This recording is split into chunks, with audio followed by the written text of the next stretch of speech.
कल के लेक्चर का एक रिकैप हम देखते हैं। तो PE1 जो आपका इलेक्टिव है, इससे रिलेटेड बेसिक्स को हमने प्रीवियस क्लास में कवर किया।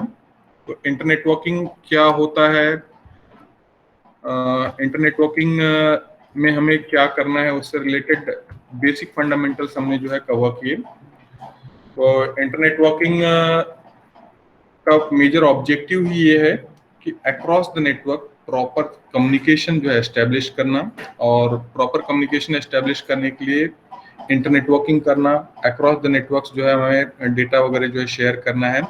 और इंटर नेटवर्किंग करने के लिए हम जो है यूज करेंगे अपने TCP/IP प्रोटोकॉल का।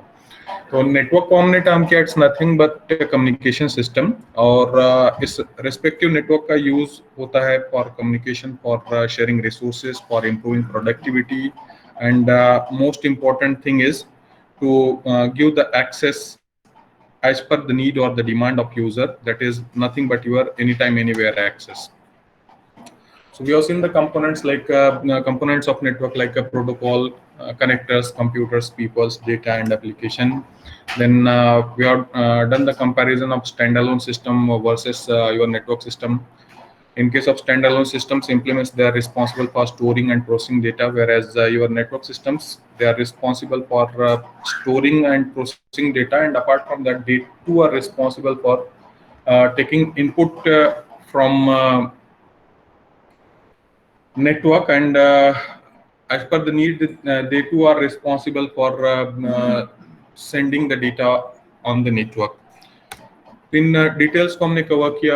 We have seen the applications of a computer network like email, FTP, file and print services, database access, ATM, SMS services, internet phones, web publishing, and others. So there are numerous applications of network that we are using regularly in our daily life.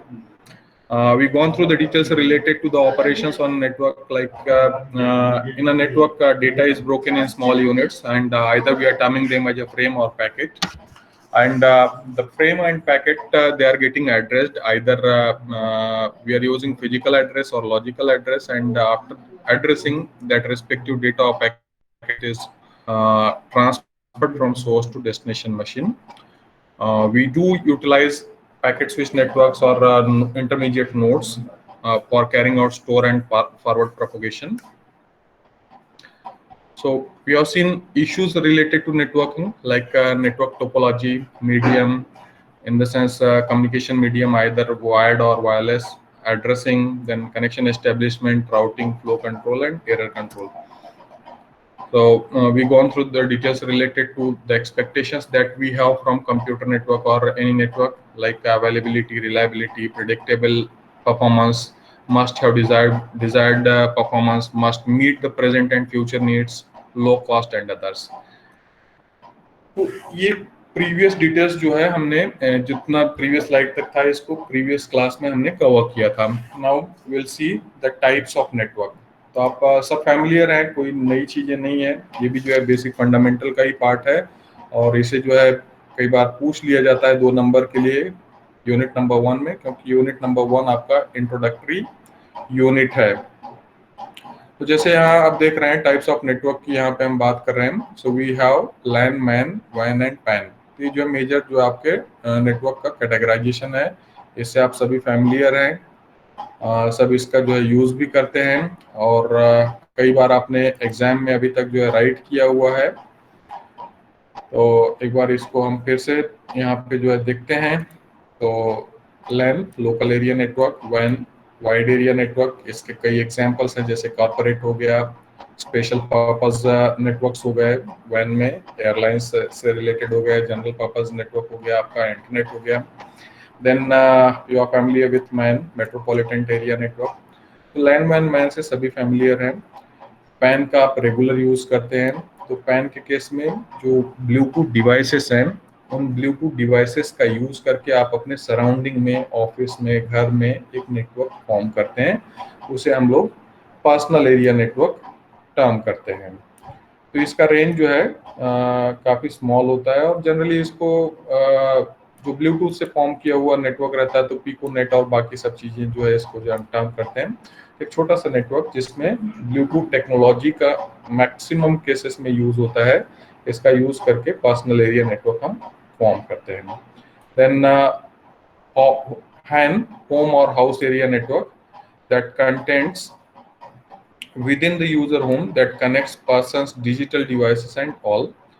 After that there it comes WLAN। तो WLAN आज की date में काफी popular है। आप सभी जो WLAN का यूज करते हैं, you are utilizing your mobile or cell phones hotspot for connecting, for providing access of internet to different devices that you have. Similar to this, we have SAN. So SAN is nothing but your storage area network और system area network, server area network, small area network, कई सारे जो है इसके full form हो सकते हैं, but mainly जो है SAN को स्टोरेज एरिया नेटवर्क या सिस्टम एरिया नेटवर्क नाम किया जाता है।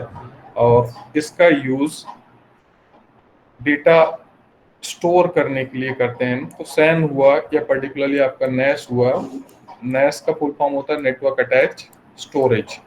तो जो बिगर ऑर्गेनाइजेशन है जहाँ पे बल्कि डेटाज वगैरह आपको जो है कहीं स्टोर करने हैं, सेंट्रल रिपोजिटरी में रखना है, तो उस केस में सैन या नैस का कंसेप्ट आता है। Then it comes to your CAN, जिसे कैंपस एरिया नेटवर्क नाम किया जाता है। इसे आप रिलेट कर सकते हैं अपने कॉलेज कैंपस के नेटवर्क से। And next category is your GAN, gaming area network.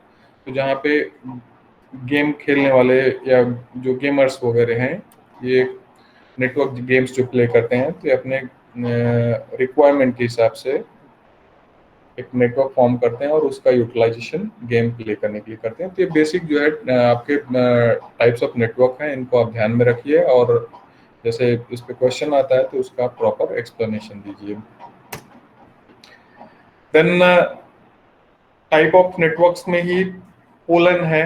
Pollen जो है आपका passive optical local area network है, जो कि अभी रिसेंट में काफ़ी पॉपुलर हो रहा है। और आज की डेट में भी अगर आप देखते हैं तो सभी के जो है हाउस होल्ड्स वगैरह में फाइबर कनेक्टिविटी जो है आपके पास में आ रहा है। जैसे BSNL का FTTH है या जियो फाइबर आ गया है, उसी मायने में एयरटेल वगैरह का एक्सट्रीम फाइबर वगैरह आपके जो है लोकेलिटी या घर वगैरह तक पहुंच रहा है। तो एक fibre network passive optical local area network है पोलैंड, जिसे आप ध्यान में रख सकते हैं। Then there is EPN, enterprise private network. Then VPN is there, virtual private network. तो ये सब कैटेगरीज हैं या टाइप्स हैं आपके नेटवर्क के। तो इसमें जो इम्पोर्टेंट हैं वो आपके लैन, मैन, वैन और पैन है। बाकी जो है दो चार आप जो है ध्यान में रखिएगा। इन केस किसी का शॉर्ट फॉर्म पूछा जाता है तो शॉर्ट फॉर्म को आप जो है एक्सप्लेन करने के लिए रेडी रहिएगा, ऐसा आप प्रिपरेशन करिएगा। देन अब हम बात करते हैं जो आपका ट्रांसमिशन सिस्टम होता है। तो ट्रांसमिशन सिस्टम से रिलेटेड जो डिस्कशन करते हैं, तो यहाँ पे ट्रांसमिशन सिस्टम आपका दो तरह का रहता है। एक तो हो सकता है सिंक्रोनस हो या हो सकता है असिंक्रोनस हो। ठीक है, अब ये जो है आप ब्लॉक डायग्राम्स देख रहे हैं, यहाँ पे दो ब्लॉक डायग्राम्स हैं। ऊपर वाला जो है आपका असिंक्रोनस यहाँ पे है, और नीचे जो आपका एक स्पेसिफिक जो है ब्लॉक डायग्राम है, जिसमें दो पर्सन्स एक स्पेसिफिक जो है डिवाइस के थ्रू कम्युनिकेट कर रहे हैं। इसको यहाँ पे सिंक्रोनस हम इंडिकेट कर रहे हैं। तो दोनों में क्या डिफरेंसेस होते हैं उसको कोई बता सकता है तो बताए हमें। I am expecting response from some of the student. Synchronous versus asynchronous जो आपको यहाँ पे विजुअलाइज हो रहा है ब्लॉक डायग्राम के थ्रू, तो उसे देख करके हमें आप बताएं सिंक्रोनस क्या हो सकता है, असिंक्रोनस क्या हो सकता है। कई बार आपने इसको पढ़ा हुआ है, एक बेसिकली कैसे करता है उससे रिलेटेड डिटेल्स को कई बार आपने राइट किया है, मेरा अंदाजा है 3rd सेमेस्टर या 4th सेमेस्टर में। तो ये ब्लॉक डायग्राम देखिए और मुझे बताइए कि सिंक्रोनस और असिंक्रोनस कम्युनिकेशन में मेजर डिफरेंस क्या है। एनीवन?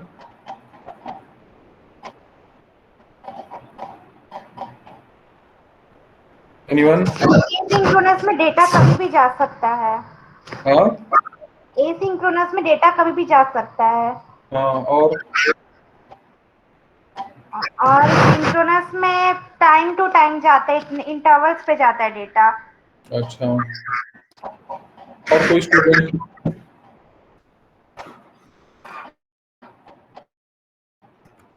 और कोई स्टूडेंट अगर एक्टिव है, सुन रहा है हमें, तो रिस्पॉन्ड करे। So I'm expecting responses from few more students. Around 35 students connected हैं। ब्लॉक डायग्राम मैंने आपको शो की है। ब्लॉक डायग्राम में आप देख रहे हैं दो अलग अलग नेटवर्क हैं। एक के केस में आपका जो है ट्रेडिशनल PSTN नेटवर्क है, टेलीफोनी नेटवर्क है, जिसको हम इंडिकेट करें सिंक्रोनस। दूसरे के केस में जो है यहाँ पे आपको जो डिवाइस दिख रहा है, it's nothing but your computing device. ठीक है, तो सिंक्रोनस कम्युनिकेशन के केस में सबसे मेजर जो इसका हर्डल रहता है तो ये होता है कि एंड यूजर का अवेलेबिलिटी मस्ट होता है। जैसे ये पर्सन है, मतलब पर्सन ये पर्सन सेंडर एंड वाला पर्सन बी से कम्युनिकेट करना चाहता है, तो ये तभी कम्युनिकेट कर पाएगा जब ये डेस्टिनेशन वाला यूजर बी जो है एंड पे अवेलेबल होगा। तो सिंक्रोनस के केस में क्या होगा कि एक एंड टू एंड जो है कनेक्शन जो है आपका प्रिपेयर होता है। कनेक्शन प्रिपेयर होने के बाद में कनेक्शन एस्टेब्लिशमेंट होगा। डेस्टिनेशन एंड पार्टी जो है एक प्रॉपर हैंडशेक करके रिस्पॉन्स करेगी कि यस आई एम अवेलेबल। तो ये कनेक्शन एस्टेब्लिशमेंट फेज कंप्लीट होने के बाद ही जो है सेंडर डेटा ट्रांसफर करता है या डेटा कम्युनिकेट करता है। ओके, तो इन केस ऑफ सिंक्रोनस कम्युनिकेशन, एक तो जो है एंड यूजर्स को हमें सिंक्रोनाइज करना रहता है, एंड यूजर्स की अवेलेबिलिटी जो है मस्ट करनी रहती है, तभी जो है हम कम्युनिकेट कर पाते हैं। अगर एंड यूजर सिंक्रोनाइज नहीं, एंड यूजर्स जो है पर्टिकुलर अवेलेबल नहीं, तो उस केस में आपका कम्युनिकेशन पॉसिबल नहीं होता है। ठीक है, बट असिंक्रोनस के केस में अब यहाँ मतलब सिंक्रोनस में देख रहे हैं जैसे टेलीफोन है, तो टेलीफोन से आपने नंबर डायल किया, मोबाइल फोन है, मोबाइल से आपने नंबर डायल किया डेस्टिनेशन का, डेस्टिनेशन पर्सन अवेलेबल है, कॉल वो पिक करेगा, उसके बाद आप हाई और हेलो एक्सचेंज करेंगे, एक दूसरे को कंफर्म करेंगे कि हाँ वही स्पेसिफिक पर्सन है जिससे आप बात करना चाहते हैं, देन आप जो है कम्युनिकेशन स्टार्ट करते हैं। ठीक है, तो कम्युनिकेशन सिंक्रोनस कम्युनिकेशन के केस में एंड यूजर का अवेलेबिलिटी मस्ट है, एंड यूजर्स के साथ में प्रॉपर हैंडशेक होना मस्ट है, तभी आप कम्युनिकेट करते हैं। Whereas in case of asynchronous ऐसा कुछ कंस्ट्रेंट नहीं है, आपको जो है डेस्टिनेशन की अवेलेबिलिटी नहीं भी रहती है तो भी आप कम्युनिकेट कर पाते हैं, डेस्टिनेशन नहीं भी रहेगा तो भी आप क्या करेंगे कि सिंपली अपना जो है डेटा या जो भी मैसेज है उसको नेटवर्क के ऊपर में प्लेस करेंगे, नेटवर्क उसे जो है कैरी करके ले जाएगा और डेस्टिनेशन के मशीन पे या डेस्टिनेशन के जो है मेल बॉक्स में जो है स्टोर कर देगा। तो इन केस ऑफ असिंक्रोनस कम्युनिकेशन हमें एंड यूजर्स को सिंक्रोनाइज नहीं करना है, एंड यूजर्स की अवेलेबिलिटी भी नहीं रखना है। जब भी आपके पास में डेटा आता है, आप उस डेटा को स्टार्ट और स्टॉप बिट वगैरह दे करके नेटवर्क पे प्लेस करते हैं। नेटवर्क डेटा को कैरी करके डेस्टिनेशन तक पहुंचाता है। डेस्टिनेशन जब अवेलेबल होता है, जब भी उसको लगता है कि हाँ मुझे मेल वगैरह चेक करना है, तो मेल या मैसेजेस को चेक करके उस रिस्पेक्टिव डेटा को रिसीव करता है। तो ओवरऑल एंड यूजर की अवेलेबिलिटी यहाँ मस्ट नहीं है असिंक्रोनस के केस में। तो असिंक्रोनस को आप रिलेट कर सकते हैं ईमेल से, असिंक्रोनस को आप रिलेट कर सकते हैं ट्रेडिशनल पोस्टल सिस्टम से, सिंक्रोनस को आप रिलेट करेंगे आपके टेलीफोनी नेटवर्क से, ट्रेडिशनल PSTN नेटवर्क से, या आपके मोबाइल नेटवर्क से सिंक्रोनस को रिलेट कर सकते हैं। एडवांटेजेस की अगर हम बात करें तो इन केस ऑफ सिंक्रोनस कम्युनिकेशन जो डिले होता है वो बहुत ही कम है, या हम टर्म कर सकते हैं कि जो डेटा कैरिंग कैपेसिटी है या स्पेसिफिक जो आपका ट्रांसफर रेट जो है, ये सिंक्रोनस कम्युनिकेशन के केस में हाइयर होता है एज कंपेयर टू असिंक्रोनस, क्योंकि कंटिन्यूएशन में आप जो है डेटा फॉरवर्ड करते हैं। असिंक्रोनस में डेफिनेट है, मतलब आपका rate of transmission as compare to synchronous communication less होता है। तो अब यहाँ एडवांटेजियस पॉइंट की अगर हम बात करें तो ट्रांसफर रेट हाई है सिंक्रोनस कम्युनिकेशन की, बट ड्रॉबैक ये है कि एंड यूजर का अवेलेबिलिटी मस्ट होता है। जब तक आपके पास में एंड यूजर का अवेलेबिलिटी नहीं रहता है, आप डेटा नहीं ट्रांसफर कर पाते हैं। यहाँ की अगर हम बात करें तो यहाँ का एडवांटेज भी है, एंड यूजर का अवेलेबिलिटी मस्ट नहीं होता है, एंड यूजर अवेलेबल नहीं है तो भी आप जो है डेटा ट्रांसफर कर सकते हैं, बट यहाँ मेजर कंस्ट्रेंट है ट्रांसफर रेट आपका लो है। तो इसको और डिटेल में यहाँ पे हम देखते हैं।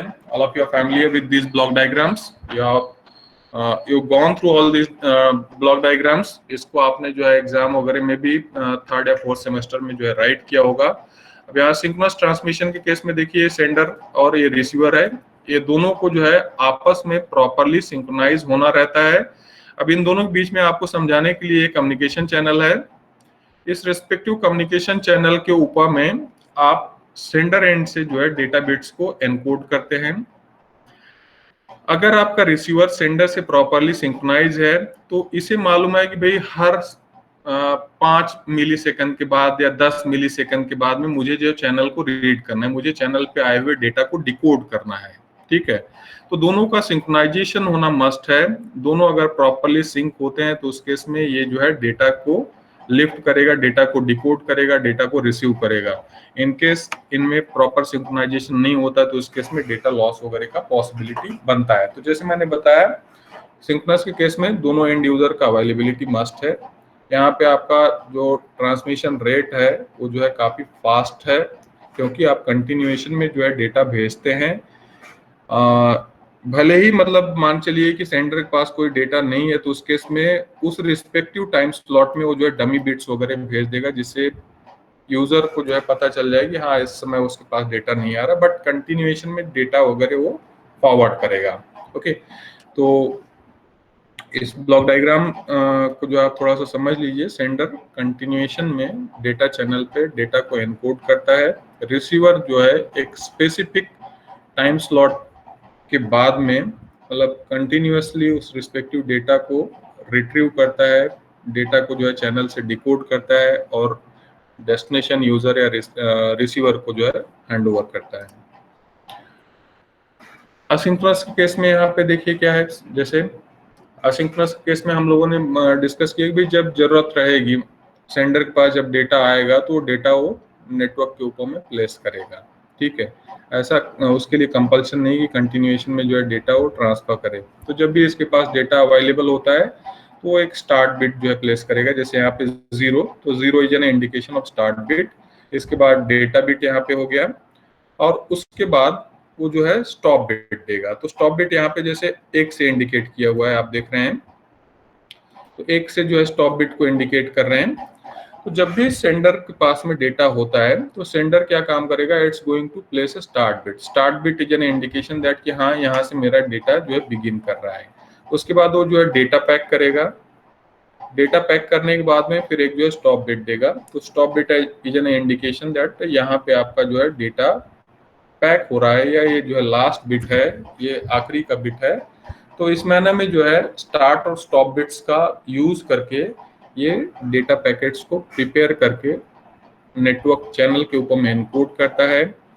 अब रिसीवर क्या है, इन स्टार्ट और स्टॉप बिट्स को जो है देख करके रीड करके जो इंटरमीडिएट आपका पैक डेटा है उसे रिट्रीव करता है। तो असिंक्रोनस के केस में सेंडर और रिसीवर को आपस में सिंक करना कोई कंपल्सन नहीं है। ठीक है, सिंक होने की जरूरत नहीं है। सेंडर के पास जब भी डेटा रहेगा सेंडर डेटा को चैनल पे एनकोड करेगा by using start and stop bits. Receiver जब भी उसको जो है अवेलेबिलिटी होती है या पर्टिकुलरली रिसीवर को जब डेटा रीड करना होता है तो स्टार्ट और स्टॉप बिट का यूटिलाइजेशन करके डेटा को रीड करता है। तो मैंने अभी थोड़ी देर पहले ही आपको बताया कि सिंक्रोनस का मेजर एडवांटेज है ट्रांसमिशन रेट हाई होता है। मेजर ड्रॉबैक है एंड यूजर का अवेलेबिलिटी। असिंक्रोनस का मेजर एडवांटेज है एंड यूजर का अवेलेबिलिटी मस्ट नहीं है, बट इसका ड्रॉबैक है ट्रांसमिशन रेट आपका जो है स्लो हो जाता है। तो इन्हीं पे बेस्ड आपकी 2 सर्विसेज है जिसे बार बार आप कंप्यूटर नेटवर्क में डिस्कस करेंगे या बार बार कंप्यूटर नेटवर्क में आपको पूछा जाएगा। एक को कहा जाता है कनेक्शन ओरिएंटेड सर्विस, दूसरे को कनेक्शन लेस सर्विस। ठीक है, तो एडवांटेजेस की बात यहाँ पे करते हैं। तो being programming point of view अगर हम बात करते हैं तो easy to program, outcome is known immediately, मतलब सिंक्रोनस की बात कर रहे हैं। एरर रिकवरी जो है इजियर है। बेटर रियल टाइम रिस्पॉन्सेस जो है यूजुअली आपको जो है मिल जाते हैं सिंक्रोनस के केस में। तो सिंक्रोनस वॉइस कम्युनिकेशन के लिए बेस्ट सूट करता है क्योंकि यहाँ पे जो है आपका ट्रांसमिशन रेट बेटर रहता है, डिले जो है काफी कम होता है। ठीक है, डिले कम है, रियल टाइम एप्लीकेशंस के लिए सूटेबल है, वॉइस कम्युनिकेशन के लिए आपका सिंक्रोनस कम्युनिकेशन सूट करता है, सूटेबल है। ड्रॉबैक की अगर हम यहाँ पे बात करते हैं तो service must be up and ready, मतलब दोनों एंड यूजर्स जो प्रॉपरली सिंक होने चाहिए, सर्विस आपकी अप होनी चाहिए, रेडी होनी चाहिए, तभी जो है आप डेस्टिनेशन से जो है प्रॉपरली कम्युनिकेट कर सकते हैं। Requester blocks held resources are tied up.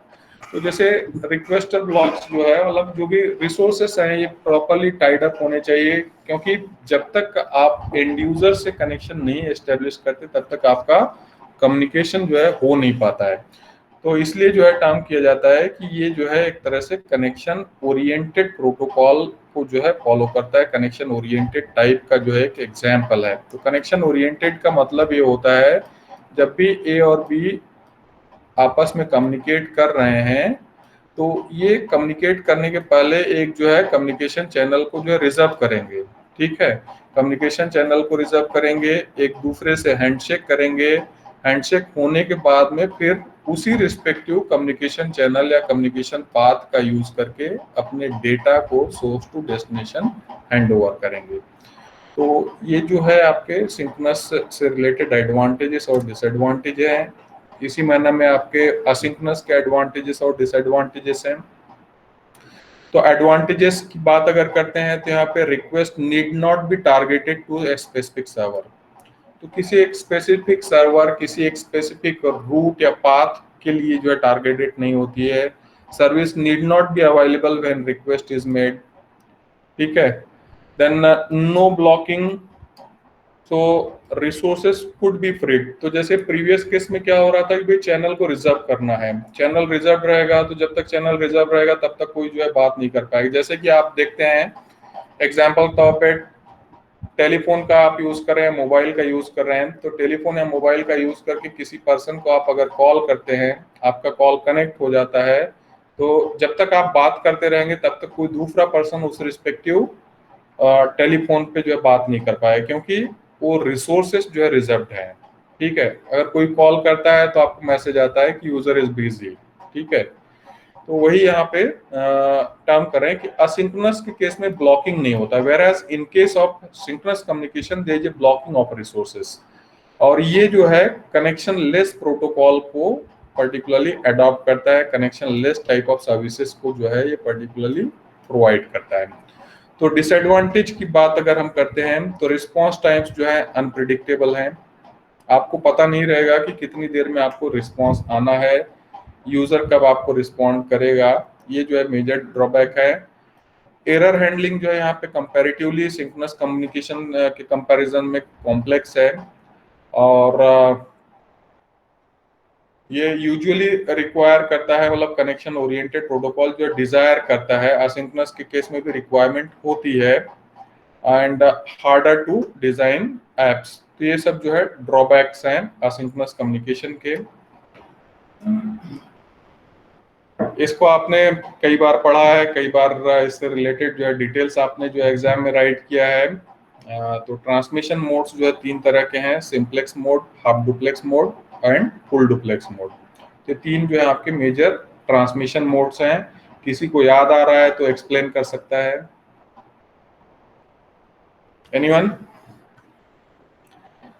देखो अब मुझे लग रहा है कि अगर कोई रिस्पांस नहीं करता है ऐसे बेसिक चीजों को तो हम रोल नंबर के अकॉर्डिंग जो है कॉल करेंगे, और अगर रिस्पांस नहीं आता है तो उस रिस्पेक्टिव स्टूडेंट का जो अटेंडेंस है उसको हम पर्टिकुलरली आज के लिए एब्सेंट मार्क कर देते हैं। तो कोई है भी फिलहाल रिस्पांस करना चाह रहा है कि मुझे जो है रोल नंबर वाइज कॉल करना रहेगा?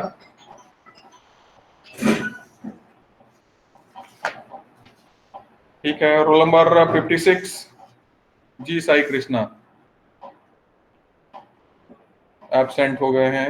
57 विजय कुमार पात्रे। देखो हम एब्सेंट मार्क कर देना बेटा अगर आप लोग रिस्पांस नहीं करोगे तो। 65 आदित्य श्रीवास्तव। सर अद्वैत श्रीवास्तव। अद्वैत श्रीवास्तव, बोलिए, बताइए क्या होता है सब। सर सिंप्लेक्स मोड में एक साइड से दूसरे साइड ही कम्युनिकेशन पॉसिबल रहता है, मतलब ए से बी कनेक्शन है तो ए टू बी कनेक्शन ही पॉसिबल है। And in half duplex A से बी भी हो सकता है और बी से ए भी हो सकता है, but not at the same time. Not at the same time. And in full duplex sir at the same time दोनों कनेक्ट मतलब दोनों कम्युनिकेशन पॉसिबल है। करेक्ट है। चलिए, आपका जो है रिस्पॉन्स अच्छा रहा।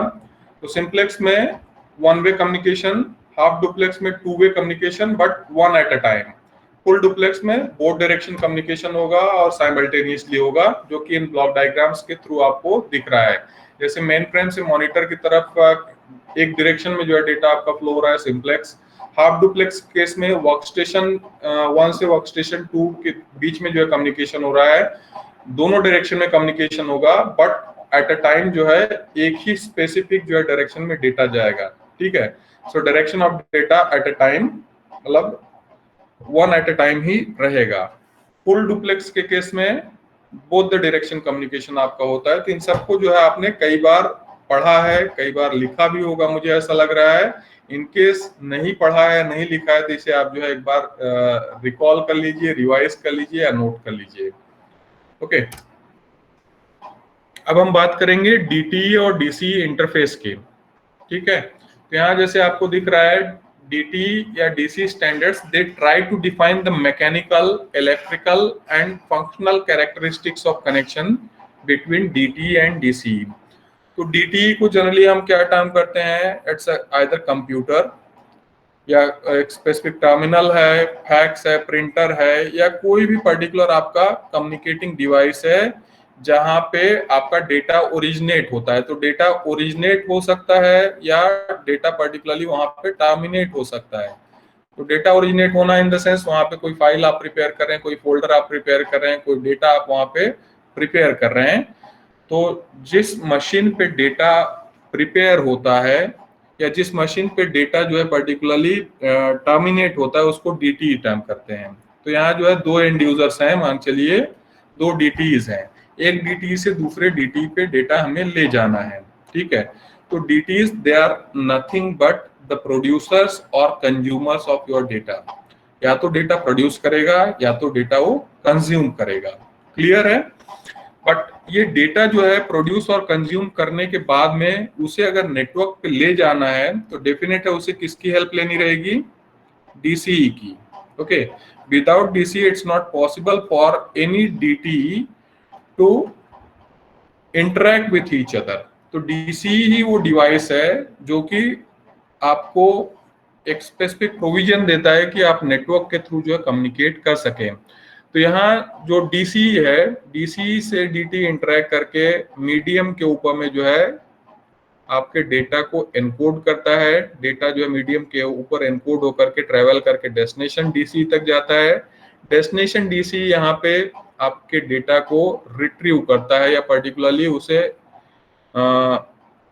डिकोड करता है। एनकोडेड डेटा जो भी सेंडर एंड का है उसे डिकोड करेगा, डिकोड करके फिर ओरिजिनल फॉर्मेट में कन्वर्ट करके डीटी को हैंड ओवर करेगा।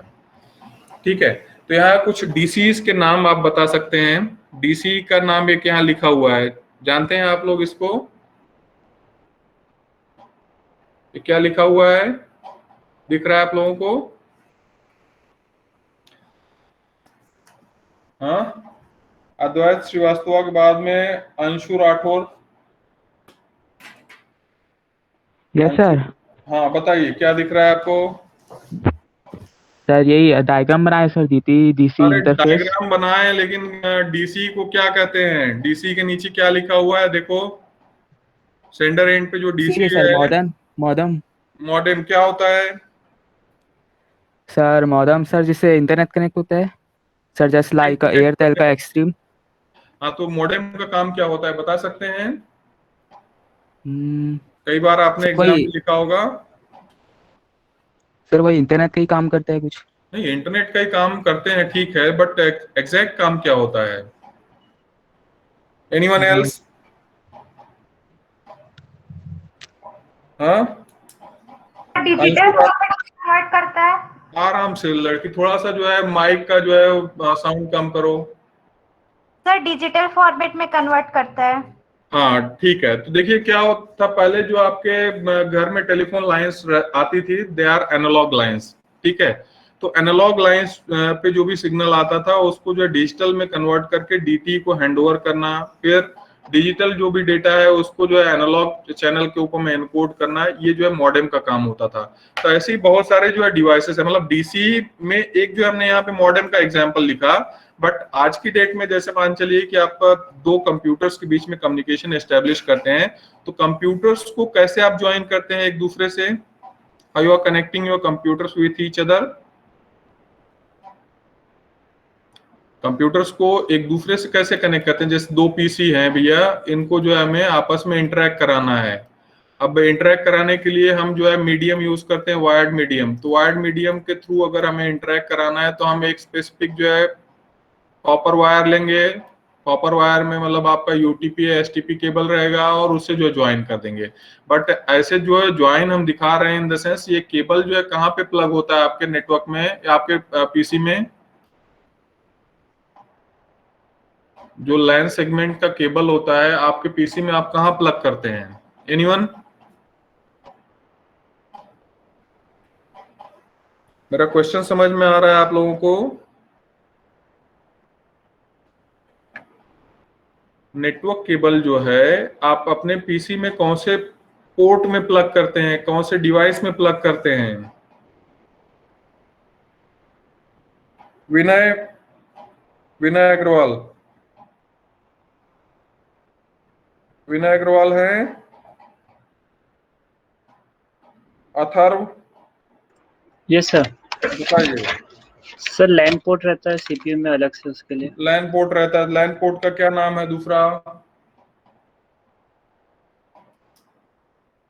Sir Ethernet. हाँ, इथरनेट पोर्ट बोलते हैं। और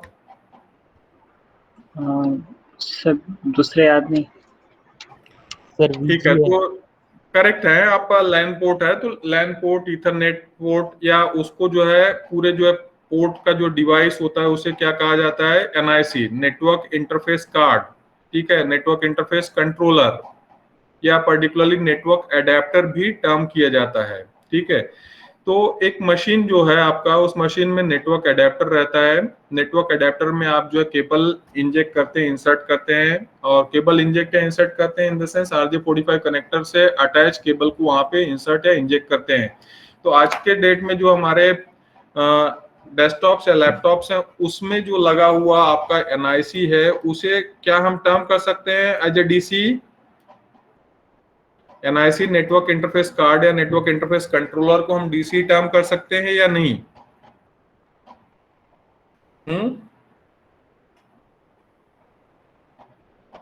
अभय चौधरी? सर नहीं कर सकते। क्यों नहीं कर सकते? सर बाकी सब बंद कर दो यार, साइलेंट रखो। क्यों नहीं कर सकते अभय? सर उसको अपन यूज करते हैं RJ45 तो कर सकते हैं। अरे यार, वो RJ45 यूज करने की बात नहीं हो रही, यहाँ पे हम डीसी का डिस्कशन कर रहे हैं। तो डीसी का काम यहाँ पे क्या हो रहा है कि आपके जो है डीटी से मिले हुए डेटा को चैनल पे एनकोड करना। तो हो सकता है वो मॉडेम हो सकता है कोई और डिवाइस हो। तो आज के जो पर्टिकुलर हमारे मतलब कंप्यूटिंग सिस्टम्स हैं, वो नेटवर्क से इंटरकनेक्ट हो रहे हैं, नेटवर्क से कनेक्ट हो रहे हैं थ्रू एनआईसी कार्ड। तो एनआईसी कार्ड का क्या जिम्मेदारी है? प्रॉपर प्रोटोकॉल्स और बाकी सब मैकेनिज्म्स का यूज करके जो भी यहाँ पे डेटा ओरिजिनेट हो रहा है, उस रिस्पेक्टिव डेटा को नेटवर्क चैनल के ऊपर में एनकोड करना। ठीक है, एनआईसी जो आपका है नेटवर्क अडेप्टर है, उसको हम डीसी टर्म कर सकते हैं। ठीक है क्या नहीं? Yes sir. ठीक है, तो अब यहाँ जैसे वायर्ड कम्युनिकेशन की हम बात कर रहे हैं तो एनआईसी हमारा डीसी हो गया। मान चलिए कि हम जो है दो डिवाइसेस लिए हैं और दो सेल फोन्स हैं, दोनों सेल फोन्स के बीच में जो है एक पैन क्रिएट किए, पर्सनल एरिया नेटवर्क क्रिएट किए, या दो पर्टिकुलर आपके लैपटॉप और डेस्कटॉप्स को जो है थ्रू ब्लूटूथ हमने ज्वाइन किया। तो ब्लूटूथ के थ्रू अगर हम डेटा एक्सचेंज करें तो इस केस में डीसी क्या रहेगा? If you are sharing data through Bluetooth devices, दो डिवाइसेस है, दोनों में जो है ब्लूटूथ से रिलेटेड आपका एक मॉड्यूल है। ठीक है, तो ब्लूटूथ के थ्रू डेटा आप शेयर कर रहे हैं दो डिवाइसेस में, तो उस केस में आप बता सकते हैं कि डीसी क्या रहेगा? एनीवन? अभिषेक तिवारी, जयंती मुदलियार, रूपक बेडेकर, अंकित वर्मा, शुभम देशमुख, अमित वर्मा, प्रशांत कुमार मंडावी, अभिषेक तिवारी, नितेश दोरे, गजेंद्र सिंह। Yes sir. कौन है गजेंद्र सिंह? Yes sir. बताइए।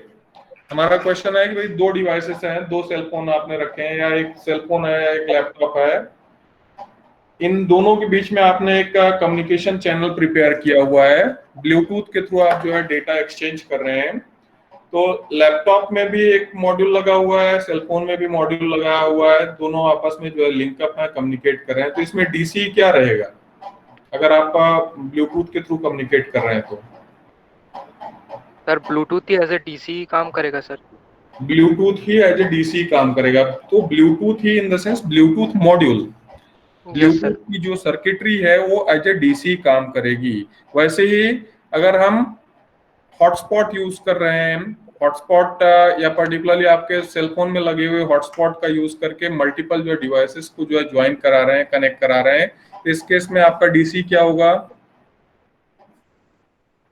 Sir wifi. हाँ, wifi in the sense wifi adapter specific आप बताएंगे। नेटवर्क अडेप्टर मतलब वायर्ड नेटवर्क अडेप्टर की हम बात किए तो Yes, वाईफाई अगर आप काम कर रहे हैं इन द सेंस आप वायरलेस नेटवर्क अडेप्टर की जो है बात कर रहे हैं। तो wireless network adapter is your DC. आपका जो है पर्टिकुलर ब्लूटूथ मॉड्यूल जो है जो डीसी काम करेगा। इन केस आप आईआर यूज कर रहे हैं, इंफ्रारेड यूज कर रहे हैं, तो इंफ्रारेड मॉड्यूल जो होता है वो एज ए डीसी काम कर रहा है। ठीक है, तो ऐसा एक सर्किट जो कि रिस्पॉन्सिबल हो रहा है पीसी से डेटा लेकर उस कंसर्न डेटा को किसी कम्युनिकेशन चैनल के ऊपर में एनकोड कर रहा है, तो वो सर्किट को हम टर्म करते हैं डीसी। क्लियर है सबको? ठीक है, तो सेंडर एंड पे डीसी क्या काम करता है? डेटा जो भी है उसको चैनल के ऊपर में एनकोड करता है। डेस्टिनेशन एंड पे आपका डीसी जो है आए हुए चैनल पे डेटा को रिट्रीव करता है, डिकोड करता है और डिकोड करके फिर से रीऑर्गेनाइज करके आपके डीटी को हैंड ओवर करता है। तो डीटी डीसी के बारे में इतना आप जो है ध्यान में रखिएगा। यहाँ पे और बेटर वे में इन चीजों को मैंने ब्लॉक डायग्राम के थ्रू एक्सप्लेन किया है। तो यहाँ पे पॉइंट ए में डीटी है, ये जो है फिजिकल इंटरफेसेस हैं जिसके थ्रू ये डीसी से इंटरेक्ट कर रहा है। डीसी जो है डीटी से मिले हुए डेटा को ट्रांसमिशन चैनल के ऊपर में एनकोड करता है, उसको एनकोड करने के बाद में कैरी करता है डेस्टिनेशन तक। डेस्टिनेशन डीसी जो है इंटरेक्ट करके इस चैनल के डेटा को डिकोड करके फिर से फर्दर जो है इस एंड यूजर को हैंड ओवर करता है। तो डीटीज यहाँ पे जैसे देख रहे हैं, जैसे हो सकता है कि मेन फ्रेम कंप्यूटर्स हैं, फ्रंट एंड प्रोसेसर्स वगैरह हैं, मॉडेम के थ्रू कनेक्टेड है, मॉडेम के थ्रू कनेक्टेड है। तो यहाँ पे मॉडेम आपका जो है डीसी हो गया। ठीक है, तो मॉडेम हुआ, एनआईसी कार्ड हुआ, आपका ब्लूटूथ मॉड्यूल हुआ, आईआर मॉड्यूल हुआ, ये सब जो है डीसीज हैं। और इनका काम यही है कि जो भी डेटा उनको मिल रहा है उस कंसर्न डेटा को सेंडर एंड पे चैनल पे एनकोड करना, उसको प्रॉपरली जो है डेस्टिनेशन तक कैरी कराना। डेस्टिनेशन का डीसी जो है चैनल को डिकोड करेगा और डिकोड करके डेटा को रिस्पेक्टिव मशीन को हैंड ओवर करेगा। ठीक है, अब हम बात करेंगे ईथरनेट। तो ये क्वेश्चन जो है सबसे पॉपुलर और कॉमन क्वेश्चन है।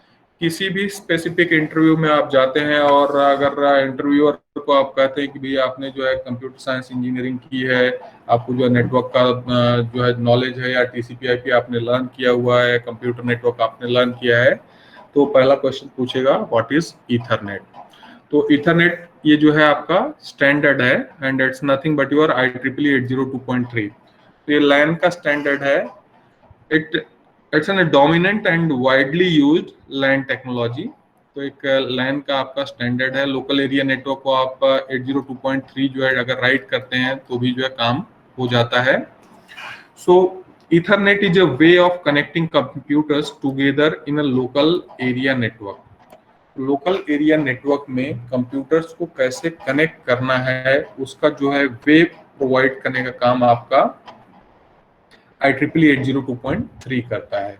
ठीक है, तो IEEE 802.3 it offers various range of speeds and bandwidth. तो यहाँ पे आपका जो है 10 Mbps, 100 Mbps, 1000 Mbps, 10,000 Mbps, तो बैंडविड्थ के बेसिस पे आपके इथरनेट को जो है कैटेगराइज किया जाता है, ट्रेडिशनल, फास्ट, गीगाबिट और 10G इथरनेट। ठीक है, तो जो भी ये बैंडविड्थ ऑफर कर रहा है उसके अकॉर्डिंग इसको जो है कैटेगराइज किया जाता है। तो आज की डेट में 10 to 100 Mbps तक ये सब चीज़ें जो है लेगेसी हो गई हैं, आउटडेट हो गई हैं। कहीं कहीं जो है अभी भी बचा हुआ है फास्ट इथरनेट 100 Mbps वाला।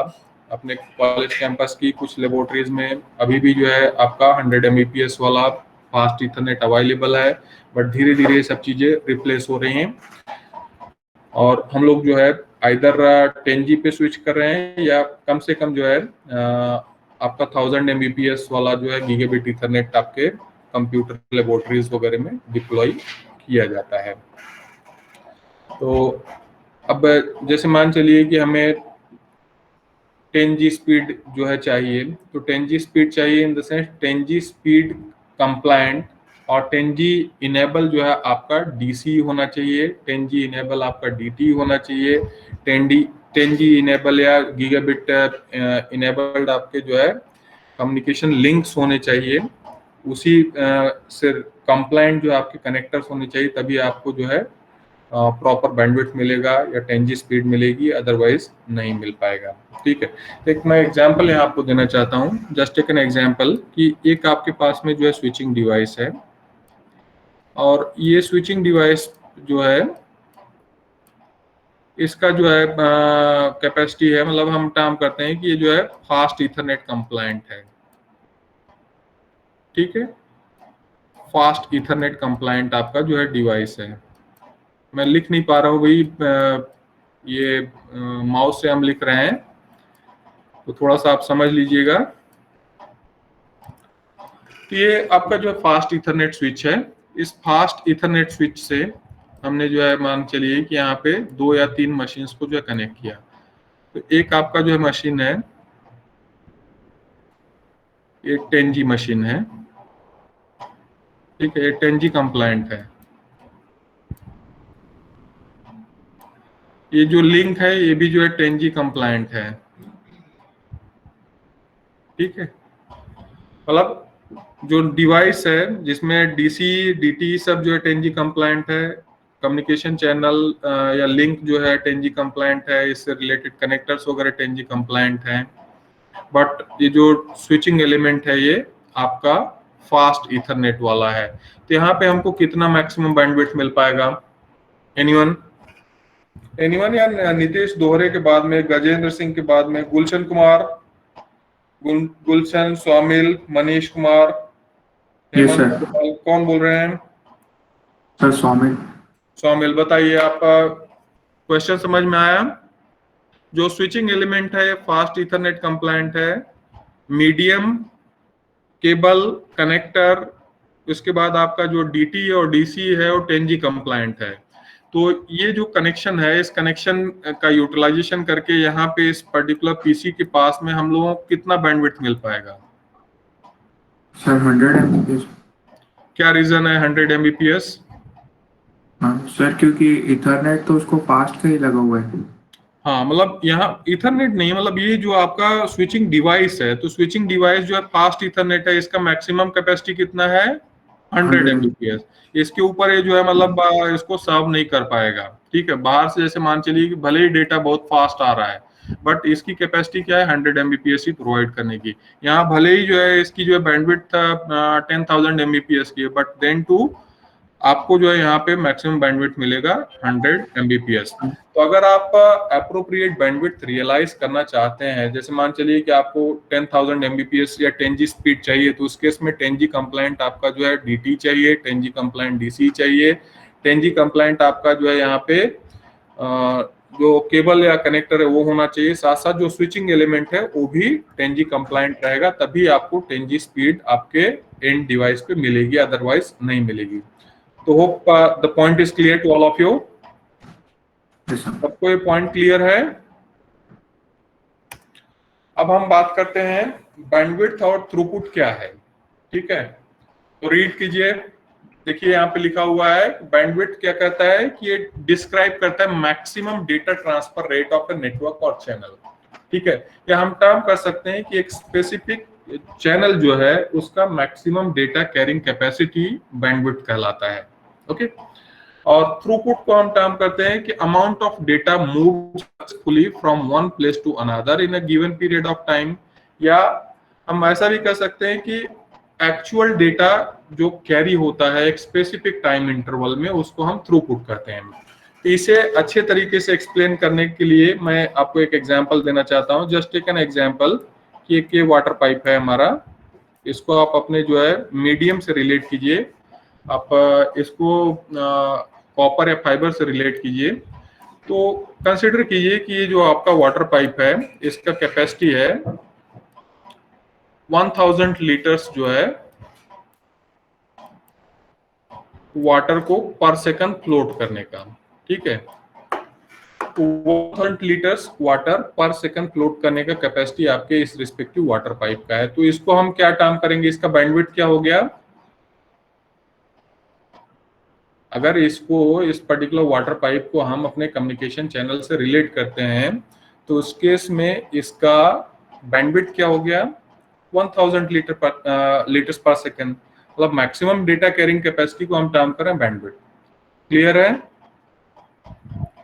अरे भाई कोई रिस्पांस दो।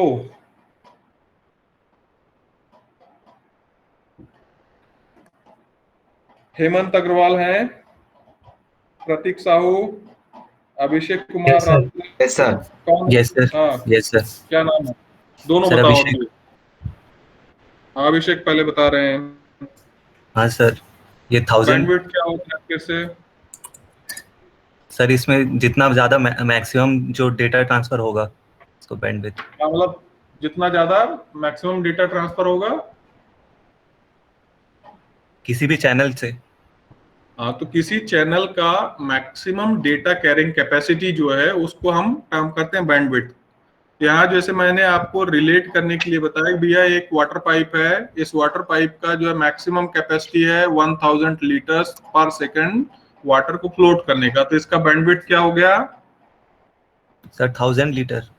1000 लीटर पर सेकंड जो है इसका जो हम टर्म कर सकते हैं बैंडविड्थ, अगर अपने कम्युनिकेशन चैनल से रिलेट करते हैं। अब दूसरा जो है सिचुएशन देखते हैं, मतलब थ्रूपुट को एक्सप्लेन करने के लिए। अब इस रिस्पेक्टिव जो है वाटर पाइप में मान चलते हैं कि यूजर क्या काम करता है कि करीब करीब 100 लीटर पर सेकंड जो है वाटर को फ्लोट करता है।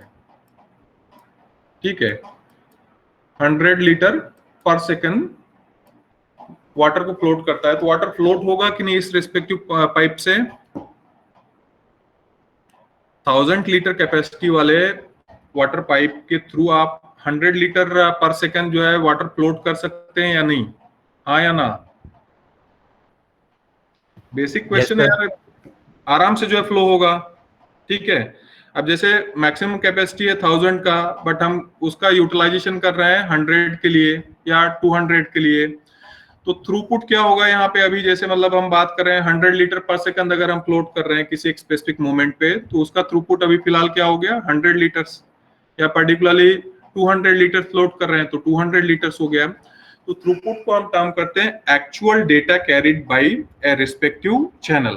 ठीक है, तो आपका जो डेटा ट्रेवल कर रहा है, या पर्टिकुलरली यहाँ पे अगर हम एग्जांपल को रिलेट करके चलते हैं कि आपका एक्चुअल वाटर कितना जो है उस रिस्पेक्टिव जो है पाइप पे फ्लोट कर रहा है, उसको हम जो है थ्रूपुट टर्म करेंगे। ठीक है, so amount of data moved successfully from one place to another in a given period of time is termed or referred as a throughput। तो यहाँ ध्यान रख रहे हैं कि बैंडविड्थ जो है मैक्सिमम डेटा कैरिंग कैपेसिटी है, और थ्रूपुट जो है एक्चुअल डेटा जो आपका कैरी हो रहा है उसे हम थ्रूपुट टर्म करते हैं। ये टर्म्स आप ध्यान में रखेंगे, बार बार पूछा जाता है, वाइवा ओसी में जो है पूछा जाता है, आपके जो कॉम्पिटिटिव एग्जाम्स वगैरह हैं उसमें भी जो है आता है, और साथ साथ इससे रिलेटेड न्यूमेरिकल्स भी आते हैं, तो उसको हम आगे देखेंगे अगर हमारे यहाँ पे सिलेबस का जो है पार्ट है। तो थ्रूपुट वर्सेस बैंडविड्थ, इसमें क्या डिफरेंस है उसको हम यहाँ पे एक स्पेसिफिक जो है देख लेते हैं। तो दोनों जो है थ्रूपुट और बैंडविड्थ जो है ट्रांसमिशन स्पीड को इंडिकेट करते हैं, but bandwidth describe the information carrying capacity of medium.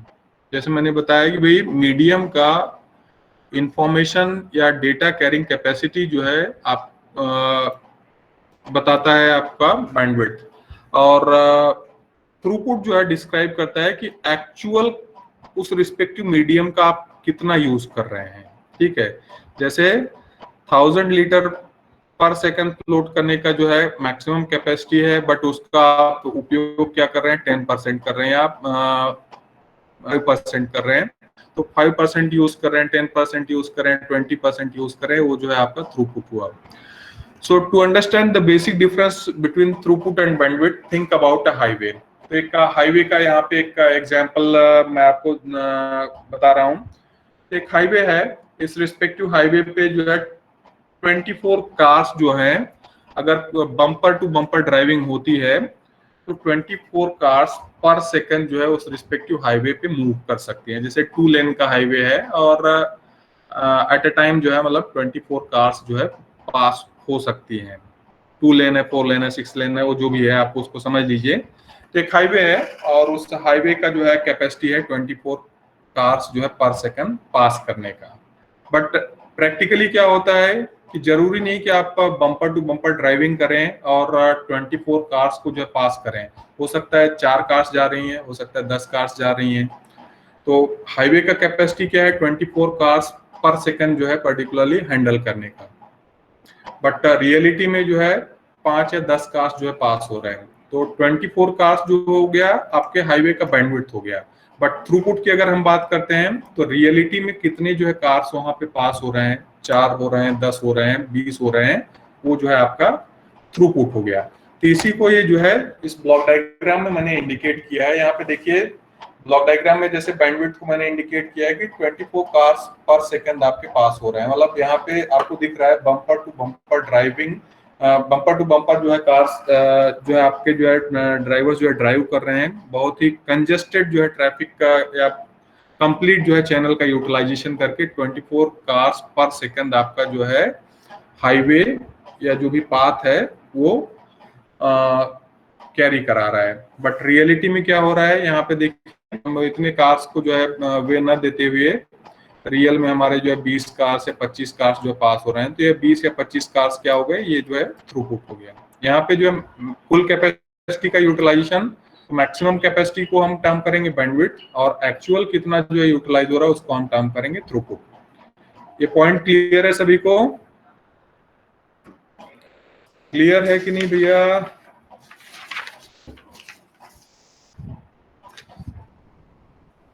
Bhavika Agarwal हैं? Yes sir. बताइए, मतलब मुझे बोलना क्यों पड़ता है, आप लोग रिस्पॉन्ड नहीं कर सकते हैं? नयन सोरी, निवेदिता बर्मन, क्या समझ में आया? बैंडविड्थ और थ्रूपुट के बीच में क्या डिफरेंस है बताएंगे? सर बैंडविड्थ मतलब मैक्सिमम कैपेसिटी कितना वो रख सकता है, और थ्रूपुट इज एक्चुअल जो उसमें से ट्रांसफर हो रहा है। ठीक है, तो उम्मीद करता हूँ ये पॉइंट सबको क्लियर है। बार बार जो है इसके ऊपर में क्वेश्चन पूछा जाता है, बैंडविड्थ क्या है, थ्रूपुट क्या है, बैंडविड्थ और थ्रूपुट में क्या डिफरेंसेस हैं। तो मैंने 2 एग्जांपल लेकर के आपको जो है बताया है। एक एग्जांपल मैंने वाटर पाइप का लिया है, एक एग्जांपल मैंने आपको जो है बताया है एक हाईवे का, तो हाईवे और कार्स का। तो इसे लेकर के आप प्रॉपर मैनर में एक्सप्लेन कर सकते हैं। तो बैंडविड्थ जो हो रहा है आपका, सिंपल अगर हम टर्म करें, that's nothing but the maximum data carrying capacity of channel, whereas throughput is the actual data transferred successfully। तो एक्चुअल कितना जो है ट्रांसफर हो रहा है उसको थ्रूपुट हम टर्म करेंगे। यहाँ पे आप देख रहे हैं जैसे इसे और बेटर वे में, ग्राफिकल वे में जो है रिप्रेजेंट किया गया है। तो ये जो है आपका बैंडविड्थ है, ये पूरा यहाँ तक का, और रियलिटी में ये जो है यहाँ पे आपका जो है थ्रूपुट दिखा रहा है, जो कि ब्लैक वाला जो स्पेसिफिक ग्राफिकल लाइन है, तो ये थ्रूपुट को इंडिकेट कर रहा है। या ऐसे आप जो है इंडिकेट कर सकते हैं कि वाटर पाइप है, फुल जो है कैपेसिटी में जो है ट्रेवल कर रहा है, बैंडविड्थ हुआ, और रियलिटी में जो है ये हाफ फिल्ड है, आधा ही उसका यूटिलाइजेशन हो रहा है, जो कि यहाँ पे इंडिकेट कर रहा है कि ये इसका अभी का एक्चुअल थ्रूपुट है। अब हम बात करेंगे लेटेंसी वर्सेस थ्रूपुट की। ठीक है, तो लेटेंसी क्या होता है? एनीवन? नैना बघेल, देवमणि सिंह, छाया ठाकुर, भूमिका ध्रुव, सब सो रहे हैं या एब्सेंट हैं? Yes sir. कौन है? सर क्या भूमिका। नाम है आपका? हाँ, भूमिका, बताइए लेटेंसी क्या होता है?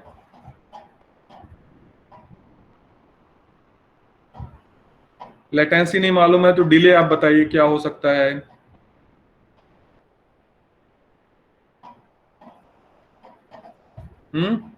सर डिले में late sir.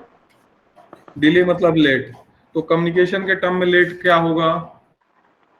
Sir expected time से लेट। एक्सपेक्टेड टाइम से लेट क्या? सर कम्युनिकेशन में जो रिसीवर एक्सपेक्टेड टाइम में रिसीव करना चाह रहा अब था देखो, डेटा जैसे को। मतलब मान चलते हैं यहाँ A to B जो है हमें डेटा ट्रांसफर करना है, यहाँ से इधर जो है डेटा ट्रांसफर करना है, ठीक है? How many of you are having idea about ping commands and other things? Ping command सभी जानते हैं?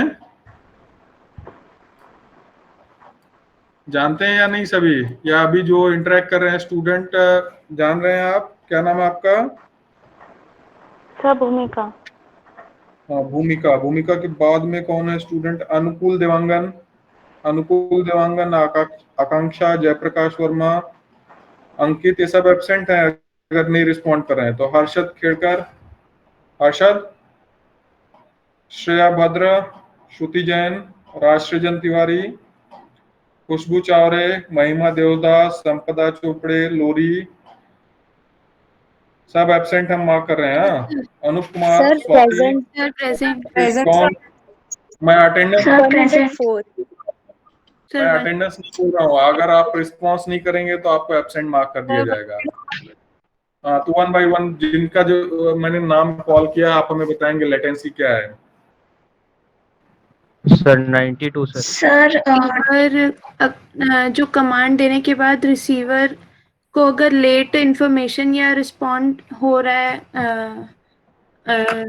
देखो, अब यहाँ कम्युनिकेशन की हम बात कर रहे हैं। मान चलिए कि यूजर ए के पास में एक स्पेसिफिक जो है डेटा पैकेट है, ठीक है? Yes sir. इस रिस्पेक्टिव डेटा पैकेट को ये जो है चैनल के ऊपर में एनकोड करता है। एनकोड करने के बाद ये डेटा पैकेट ट्रेवल करके जो है डेस्टिनेशन तक पहुंचता है, ठीक है? डेस्टिनेशन तक पहुंचने में कुछ टाइम लगेगा या नहीं लगेगा? सर लगेगा। हाँ, लगेगा। तो उसको हम क्या टर्म करेंगे? Can we term it as latency? Source पे जैसे मान चलते हैं कि अभी जो भी टाइम हो रहा है हमारा, कंसीडर करते हैं 4:43 हो रहा है।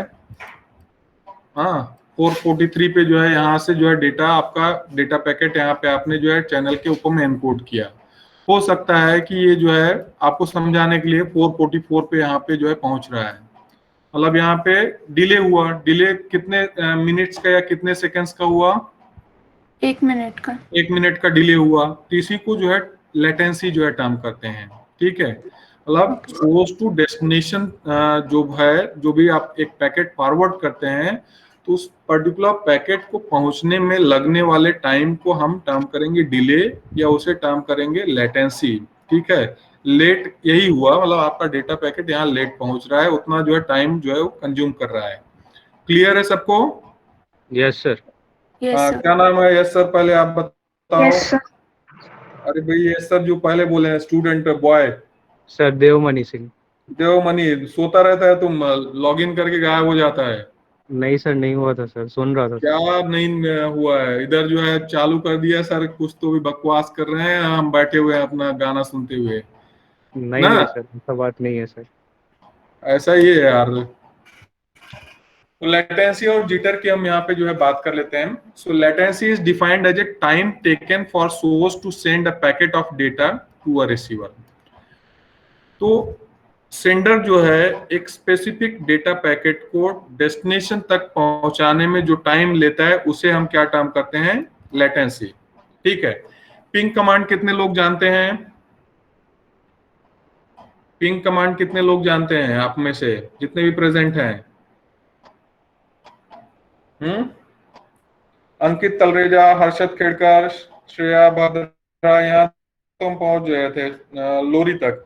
अनूप कुमार सिंह, स्वाति सिसोदिया, मुकेश कुमार, समीक्षा बंचोर, विक्की कुमार सिन्हा, सर स्वाति महाकपुरी, हाँ क्या नाम है? Roll number 108 Swati sir. 108 Swati Sisodia, yes ठीक है। पिंग कमांड आप जानते हैं क्या? No sir. नो, कोई जानता है पिंग कमांड वगैरह? कभी ट्राई किया है लैब वगैरह में? ठीक है, अभी भूल जाते हैं। तो पिंग कमांड आप लैब वगैरह में जो है देखोगे। अब जैसे मान चलिए कि एक स्पेसिफिक मशीन आपकी है, कनेक्टेड है, आप चाहते हैं कोई प्रिंट सर्वर या कोई स्पेसिफिक जो है आपका फाइल सर्वर एक्सेस करना चाहते हैं, तो उसे एक्सेस करने के पहले आप क्या देखते हैं कि वो मशीन अवेलेबल है कि नहीं, जिंदा है कि नहीं, उसको पिंग करके आप देखते हैं। तो पिंग करने के लिए सामने वाले मशीन का आईपी एड्रेस टाइप करते हैं और पिंग कमांड आप चलाते हैं, ठीक।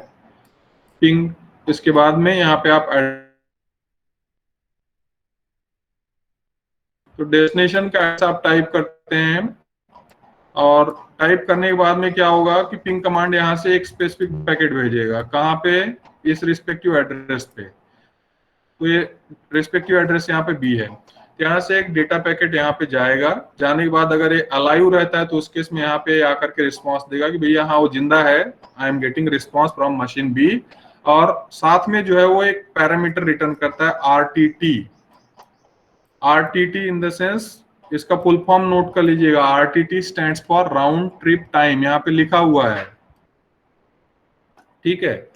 तो पिंग कमांड के केस में आगे आप कमांड्स देखोगे तो पिंग कमांड के केस में एक यूजर जो है सामने वाला मशीन अलाइव है या नहीं इसे वेरीफाई करने के लिए एक डेटा पैकेट जो है डेस्टिनेशन मशीन के एड्रेस पे भेजता है।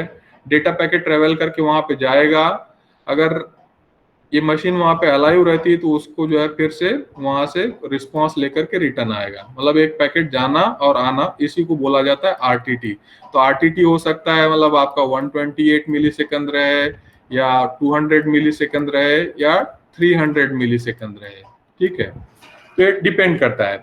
So sometimes the term round trip latency or round trip time is also used to define a latency. तो RTT को भी जो है यूज किया जाता है लेटेंसी को डिफाइन करने के लिए। तो अगर हमें जो है यहाँ पे लेटेंसी फाइंड आउट करना है RTT के बेसिस पे तो हम क्या करेंगे? RTT के बेसिस पे अगर हमें लेटेंसी फाइंड आउट करना है तो हम क्या स्पेसिफाई करेंगे?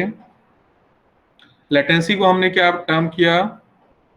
एक स्पेसिफिक पैकेट को सोर्स टू डेस्टिनेशन पहुंचने में जितना टाइम लगता है उसको हम क्या टर्म करते हैं? सोर्स टू डेस्टिनेशन पहुंचने में लगने वाले टाइम को हम क्या कहते हैं? लेटेंसी। लेटेंसी, ठीक है। मतलब यहाँ सोर्स टू डेस्टिनेशन जो पहुंचा, लेटेंसी। RTT क्या बताता है? RTT क्या होता है कि एक पैकेट जो है सोर्स टू डेस्टिनेशन जाएगा, डेस्टिनेशन से फिर से सोर्स पे आएगा, मतलब राउंड ट्रिप टाइम। एक राउंड लगाने में कितना टाइम लेता है? मतलब सोर्स टू डेस्टिनेशन जाना, डेस्टिनेशन से जो है फिर से रिवर्ट होकर के आना, ठीक है। तो उसको हम क्या कहते हैं? RTT, ठीक है। तो RTT के बेसिस पे अगर हमें लेटेंसी निकालना है तो हम क्या राइट करेंगे? लेटेंसी इक्वल टू, अरे कोई बोलो ना यार, latency equal to RTT divided by 2। Divided by 2, हाँ हाफ पार्ट ही रहेगा ना। तो RTT में जो है मतलब जाने का टाइम प्लस आने का टाइम ये ऐड हो जाता है। अब हमें क्या चाहिए? सिंपल लेटेंसी चाहिए, वन डायरेक्शन जो है लेटेंसी चाहिए कि source to destination packet move करने में कितना टाइम लग रहा है। तो कितना टाइम लग रहा है भैया? RTT हमारे पास आ गया है पिंग के बेसिस पे। पिंग कमांड आप चलाओगे, you'll get RTT। अब मान चलते हैं कि आपका RTT 128 है, तो 128 डिवाइडेड बाय 2 आपका क्या हो गया? लेटेंसी 64। हाँ वो तो कैलकुलेट कर लोगे, बट वो जो है आपका लेटेंसी हुआ। तो बेसिक न्यूमेरिकल्स भी आते हैं ऐसे लेटेंसी कैलकुलेशन से रिलेटेड, तो इसे आप जो है ध्यान रखिएगा। तो राउंड ट्रिप टाइम का यूज करके जो कि पिंग कमांड से आपको मिलता है, आप लेटेंसी जो है फाइंड आउट कर सकते हैं। अब यहाँ पे जिटर की बात करते हैं। So jitter is defined as a variation in the delay. तो जो आपका डिले है, जो आपका लेटेंसी है, अगर इसमें वेरिएशन होता है तो उसको हम यहाँ पे टर्म कर सकते हैं जिटर या डिले जिटर।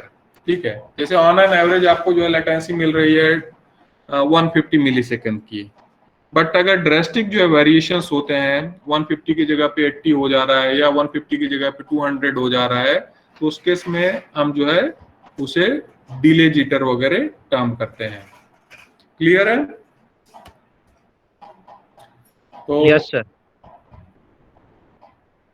ऑलरेडी मैंने आपको बता दिया है बैंडविड्थ क्या होता है, थ्रूपुट क्या होता है, लेटेंसी क्या है, जिटर क्या है, तो इसे मैंने आपको बताया है। यहाँ पे आपको जो है दिख भी रहा है एक ब्लॉक डायग्राम, फिर हम यहाँ पे शो कर रहे हैं। ये आपका जो है बैंडविड्थ है, मतलब चैनल का फुल कैपेसिटी जो है इंडिकेट कर रहा है बैंडविड्थ। अब चैनल का जो है पार्शियल यूज हो रहा है तो उसको हम जो है टर्म कर रहे हैं थ्रूपुट। और यहाँ से सोर्स टू डेस्टिनेशन तक पहुंचने के लिए जो भी आपका टाइम लग रहा है उसको हम टर्म करते हैं लेटेंसी। ठीक है, तो यहाँ पे हम स्टॉप कर रहे हैं। अगले क्लास में चीजों को आप अच्छे ढंग से जो है थोड़ा सा रीड कर लीजिएगा, और साथ साथ सबसे जो एक्सपेक्टेशन है कि आप लोग जो है bitdurg.edu पे जो मूडल है उसमें एक आपका कोर्स है P1 TCP IP inter networking with TCP IP के नेम से। तो इस रिस्पेक्टिव जो है कोर्स को आप जो है ज्वाइन कर लीजिएगा। इस कोर्स को ज्वाइन करने के लिए आपको जो है सेल्फ एनरोलमेंट करना है, and for self enrolment you have to use self enrolment key, and the key is TCP IP small में रहेगा #2021। ठीक है, तो आज ही आप लोग जो है इस पे सेल्फ एनरोल कर लेंगे। रात में जो है मैं आपको ऑनलाइन क्विजार्ड्स जो है इसी में शेयर करूंगा। 10 मिनट का जो है क्विजार्ड रहेगा, एक अटेम्प्ट आपको मिलेगा और उस क्विज को आपको अटेम्प्ट करना रहेगा। क्विज में अगर आपके नंबर्स प्रॉपर रहते हैं, 60% रहते हैं, तो आपका अटेंडेंस काउंट होगा, अदरवाइज आपका अटेंडेंस एब्सेंट मार्क किया जाएगा। टाइम जो है 10 मिनट्स का आपको मिलेगा। हो सकता है 10 या 20 क्वेश्चंस रहें, और ये 10 या 20 क्वेश्चन बेसिक फंडामेंटल से ही रिलेटेड आपके रहेंगे। तो सभी इस रिस्पेक्टिव पोर्टल पे bitdurg.edu.in पे जो है जाएंगे, उसमें जा करके inter networking with TCP IP course में सेल्फ एनरोल करेंगे। सेल्फ एनरोलमेंट के लिए आपको की यूज करना है TCP IP #2021, और डिस्कशन की का यूज करके कोर्स में एनरोल करेंगे, और जो क्विजार्ड्स या टेस्ट वगैरह आपको मिलेंगे ऑनलाइन उसको आप अपीयर करेंगे। तो यहाँ पे हम स्टॉप कर रहे हैं।